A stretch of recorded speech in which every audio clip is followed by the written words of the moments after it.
Hanya saya suruh bayar 10 juta uang muka tanggal 15 Februari ini. Saya bilang, Papa akan bayar. Karena murah sekali. Dan dia nggak perlu tes. Karena anak ini pintar. Saya bilang, Objin sudah ada 2. Saya sedang nyekolahkan 2 anak dari 8 dokter itu yang ngambil spesialis kandungan. Kami perlu internis untuk Papua. Jadi kamu ambil internis. Baik. Nah, saudara, 28 Juli itu saya hadir. Itu pertama kali saya hadir dalam pelantikan spesialis. Saya sungguh-sungguh bersyukur kepada Tuhan untuk kepercayaan yang luar biasa itu. Hanya 42 yang dilantik jadi spesialis hari itu. Saya lihat kiri kanan saya, nggak ada satupun pendeta di ruangan itu. Dari 42 spesialis, dengarkan, 36 itu anak dekan, anak dosen, dan anak dokter spesialis sendiri. Waktu saya baca yang lulusan itu dengan nama-nama ini, saya bilang bisa habis bangsa Indonesia. Karena yang jadi spesialis hanya orang-orang tertentu. Dari 36 itu, dengar, 16 itu 8 pasang suami istri. Dan 8 pasang itu semuanya anak dokter juga. Dan anak saya, dalam tulisan itu lulusan tercepat dari semua spesialis. Kurang dari 6 tahun. Selesai pelantikan, kami orang tua diajak makan oleh rektor, dekan di Balerung Erlangga itu. Pertama kali saya masuk ke sana. Saya bangga sekali. Ada berapa orang yang tahu? Kenapa Pak Pendeta di sini? Anak saya. Wih, mereka heran. Soalnya waktu makan saya tanya pada anak saya, berapa sih Bapak sudah bayar kamu ini selama hampir 6 tahun kuliah spesialis ini? 360 juta sekian sudah. Nah, saya bersama kontraktor dari Nabire. Dia itu yang bangun sekolah kami, asrama kami. Begitu dia lihat mata saya melotot, dengar kata 360 juta sekian. Karena saya kaget juga. Itu dia bilang, kaya nggak sadar ya, dia bilang begitu. Kaget dengar kata itu, betul. Hampir 400 juta toh. Iya. Nanti saudara bulan Maret ini dilantik lagi anak kami yang pertama spesialis anak di Manado, dia perempuan. Kenapa kami yang sekolahkan? Kami nggak punya anak kandung.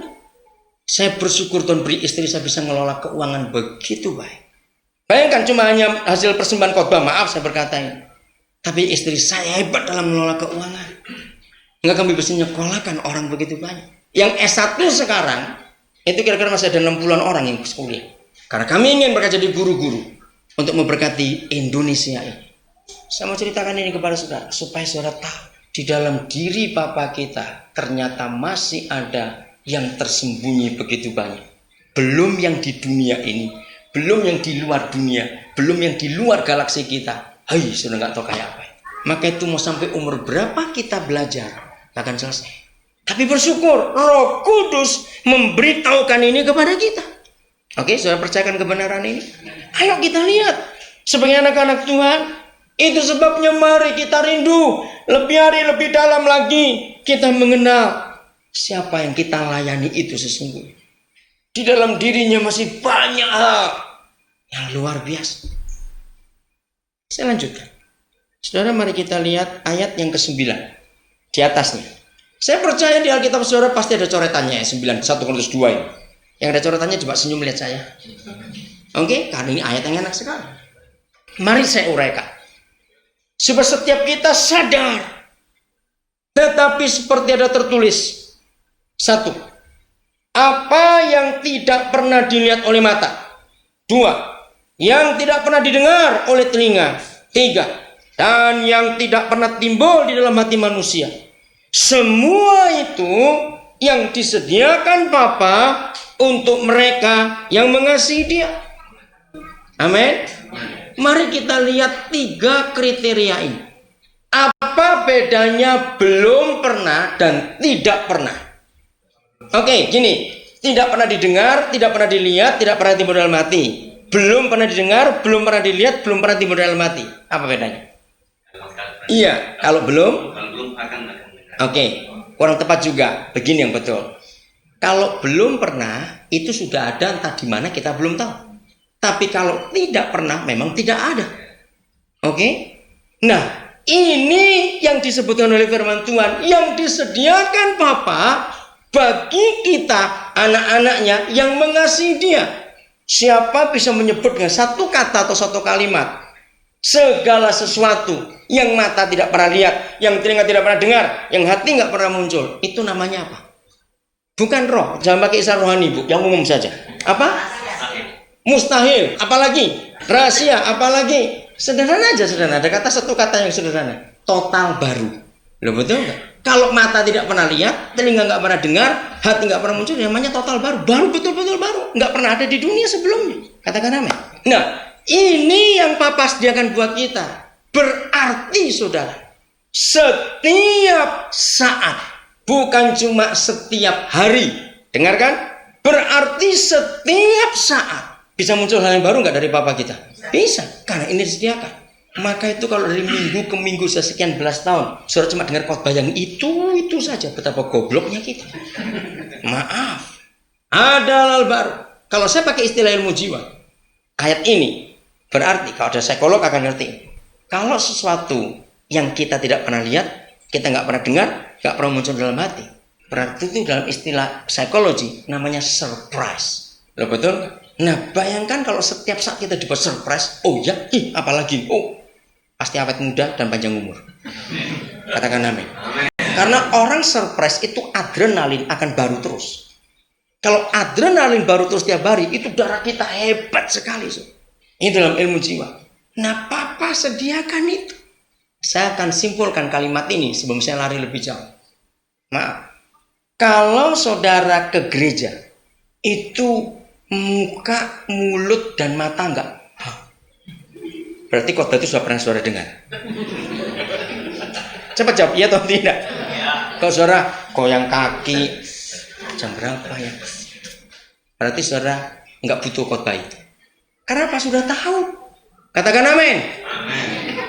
Yang dari Roh Kudus selalu yang baru. Katakan amin. Yang mata memang tidak pernah lihat, yang telinga tidak pernah dengar, yang hati nggak pernah mikir sebelumnya. Maka itu jujur. Mengapa banyak orang ke gereja berangkat seger pulang lemes? Kan kebalik. Karena di gereja kita makan makanan basi. Tidak salah pendetanya.